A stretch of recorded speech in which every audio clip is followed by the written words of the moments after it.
Today, we're taking a look at an offensive grade for the Chicago Bulls heading into this upcoming season, as we're going to be doing a little bit of a buy or sell around this grade. And so before we go ahead and we jump into it, I first want to remind you to slam dunk on that subscribe button, just like Matas Buzelis slam dunks in games. And so in exchange for slamming on that subscribe button, I'm going to give you nothing but daily content around the Chicago Bulls. And so make sure that you hit that like, you hit that subscribe, and you join the Chicago Bulls Insider family as we talk nothing but Chicago Bulls basketball. And so with that being said, let's go ahead and let's jump into it as we're talking about the offensive grade for the Chicago Bulls heading into this season and doing a little bit of a buy or sell. And so if you've not got a chance to see this, you can head over to Bleacher Report. This is written by Greg Swartz.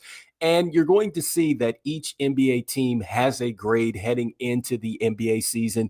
And it also has the reason why they got that grade. And so the Chicago Bulls got a C minus. And so this is what was written about the Chicago Bulls. And so just paraphrasing this. And so the first thing that it talks about is the motivation for Coby White to ball out this season heading into free agency next summer, and talking about how he averaged the career high 20.1 points per game last season and should maintain a large role with Zach LaVine gone. The next talking about Josh Giddey, how well he played down the stretch, and just really him being a pass first guard / forward who likes getting everyone involved. Talking about Tre Jones, who signed a new 3-year deal to return as well. And then talking about the reason to struggle, saying that trading Lonzo Ball for Isaac Okoro has its defensive advantages, but the latter does little with the ball in his hands and isn't a respected outside shooter. Then talking about Nikola Vucevic and really how he will turn 35 before the start of the season and is a prime trade or buyout candidate if Chicago struggles out of the gate. And as good as Coby White has become, there's no offensive alpha for this team to go to when it needs a basket. And so this is what, Greg Swartz says about the Bulls and why they got the C minus. And so for me, I'm completely selling this. I think that there are several reasons why I'm selling this when I think the Bulls are definitely a lot higher. And so let's start with the reasons why, I think I'm selling this and just really ultimately I think where their grade should be. And so I think the first thing to take a look at is this last part as to why they would struggle. And so talking about Vooch and Coby White, I think that both of these guys are going to be the alpha for this team. I really do believe that with Coby White coming back this season in this role, I think that this is more of a natural fit for him to really focus a bit more as a scorer and to really take this team home at moments when they need to. I think that Coby White can definitely do so. And I just like the fact that with this backcourt, and having Josh Giddey as that pass first guard that will score as well, it helps Coby White to focus a bit more on the scoring aspect, and he can be a bit more crafty with it. And so we're hoping that he does get even better off ball with coming off of screens and knocking down shots that way. I thought that he did a terrific job as far as getting downhill and getting to the free throw line. And what I like about Coby White with this role and really being off ball is that when he's scoring like this, it's going to make the defense really adjust. And because he has played point guard and been a guy that will distribute the basketball at a good clip, he's going to find teammates who are cutting or when the defense kind of overcommits to him. And so I think that he's going to make the right decision here. I think that he got a lot better, from the turnovers that he was really struggling with early on in the season, kind of going for the home run play and things like that. So, I think that Coby White's in a prime position to certainly be an alpha. And then when you look at Vooch, I think that I don't care what age Vooch is going to turn going into this season and then all this, trade rumor mill and stuff that's going around Vooch. Vooch is going to come out and be certainly an alpha for this team. I think that Vooch is going to be a double-double machine, and I think that Vooch has already proven a lot of people wrong because last season there was the talk that, okay, the offense is going to get faster and Vooch is going to struggle and this and that, and all Vooch did was come out there and shoot the basketball extremely well from downtown. He shot the ball well from the field as well. And this is a guy, too, that continued to get the boards and things like that and just showed that with Josh Giddey, he's going to be just fine. And so there's these guys are going to be fine in this offense. I think another year coming into this is another reason why I'm selling this. And so I think between Vooch and then also too Coby White, these guys are both going to be the alpha this season.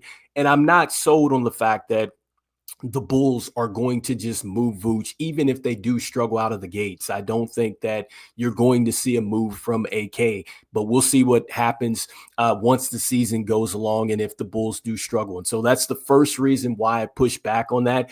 And the next thing is really the mention, or not the mention, I should say, of Matas Buzelis. I think that really you have got to start taking Matas Buzelis a bit more serious coming into this season. And so I know, there's a lot of hype for him and everything else, but I really do feel like that Matas Buzelis is going to take another step forward. Now, is it going to be to where he's scoring 25, 30 points a game? No, I'm not trying to say that he's going to do that. He definitely has the potential to, but I think the realistic thing for Matas Buzelis is continuing off of what he did last season. And you're looking at anywhere from 4 to 7 points with an increase. And I think that that is certainly going to help the offense, especially when you look at the way that Matas Buzelis would score. And so we're hoping that he comes not just out to shoot the three ball, because we know he can definitely do so, but more so he becomes a bit more crafty off of this handle. And now you're seeing more of the step throughs. You're seeing him get to spots on the floor where it's like, okay, he'll settle for the mid-range jumper and be able to hurt defenses that way. And so I think that really I'm banking on the fact that Matas Buzelis is really going to expand his offense. And I think he gets a chance with Billy Donovan now trusting him more and actually drawing up some plays for him. I don't think that this is going to be a year in which, Matas Buzelis doesn't get any plays drawn up for him. And so even if you think that, okay, it's Coby, it's Vooch, and then it's Josh Giddey, and then you have either Io or, between the two, like one of them being the fourth or fifth option on the team, then I still think that Matas Buzelis is going to be fine. Whatever option he is, he's going to help this offense. And so that's another reason why I'm not buying this grade coming in. And then the next thing, which is pointed out with the Isaac Okoro thing, look, I think that you look at that situation and you would say, okay, yes, Isaac Okoro certainly is going to help, with the defense. I get all that. And so, but I do think that he is going to help offensively as well, because I think that when you look at defenders and really what they can do, and this kind of ties into why I think that both Io DeSumo and Isaac Okoro really could be X factors for this offense, because they have that two-way ability and the ability to get steals, to get block shots and deflections and things like that. You're hoping that you turn teams over.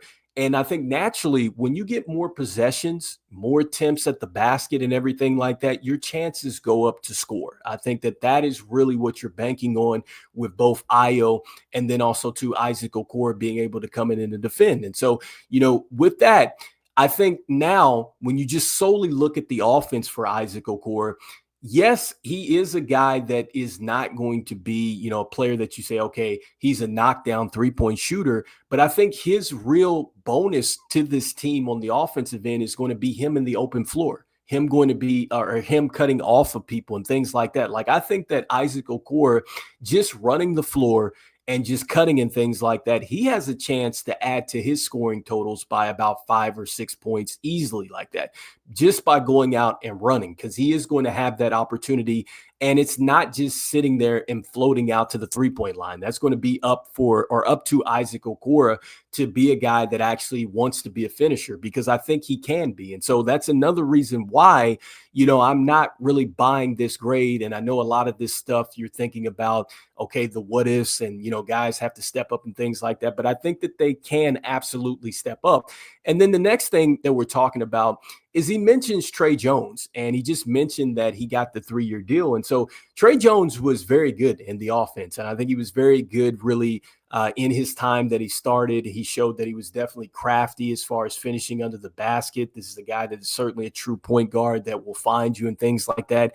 And I thought that he was pretty good in his, just attempts at the 3-point shot. And so it's not a guy that takes a whole bunch of volume and things like that, but he will make you pay if you do leave him open. And so, I think that really you have to look at not just Tre Jones, but you also have to look at a guy like Kevin Hurter. I think that between both of these players, or really all these players that the Bulls traded for, so whether it's Zac Collins, Kevin Hurter, Tre Jones, they have the opportunity to step up, I think, in an even bigger way this upcoming season, because number one, they get more comfortable with this offense. And number two, I think that you saw the guys had some breakthroughs, especially with Kevin Hurter. I said this several times that he looked a lot like the Kevin Hurter from the Atlanta Hawks. And so I do anticipate that that's going to continue. I think that a lot of the stuff that you saw with the stuff in the playbook, it really was stuff that was a lot more comfortable for him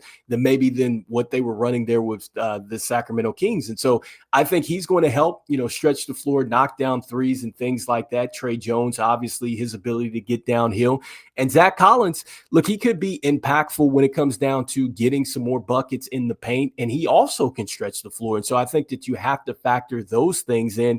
And then, lastly, just looking at the Bulls in total and just really what they did last season, when you look at these numbers, look, these numbers show me a team that I think is just ready to take a step forward, especially with another year under the system, because last season they were 6th in scoring at the 117.8. And so I do anticipate that that's going to go up, especially, just another year under the system. This was a team that was very good in the 3-point makes. They were right there up there. They were high in the attempts, I believe second in the league there. And then as far as their percentage as a team, 36.7, which I believe was tied for 11th in the league. The percentage at the free throw line, I believe they were 3rd there at 81%. And so a team that will make you pay once they get to the free throw line. And then talking about the defense, this team was at the top there when you're talking about defensive rebounds. And so taking away those opportunities from other teams and getting the ball to yourself there. So hopefully you can get down and get some scores. So you love that. And then, also too with the assists, like 5th in the league there. And so this is a team that is very much unselfish. And so if there is more player movement and just ball movement, this is a team that easily can take it a step further on the offensive end. And so for me, I'm giving them a B minus. I think that coming into this year, they're a B minus, and I just feel like that it goes up from there. And I thought it was interesting because if you go back and you take a look at that particular article, you have the Bulls at a C minus, you have the Bucks at a C minus, Pacers at a C minus, Magic at a C minus, you have the Sixers at a C minus, and also too the Raptors there were at a C minus as well. And so, I definitely think the Bulls are not C minus. I'm going B minus here, and so I'm selling on this. And so you guys let me know in the comments here. Are the Bulls higher than what the grade was in this particular article? I'd love to hear what your thoughts are on this team going into this year offensively. Are they going to be a team that is much better than what they were a season ago? Or do you think that they're going to take a step back? I'd love to hear what the thoughts are. And as we always say, look, go Bulls. And I will see you guys on the next one. All right, peace.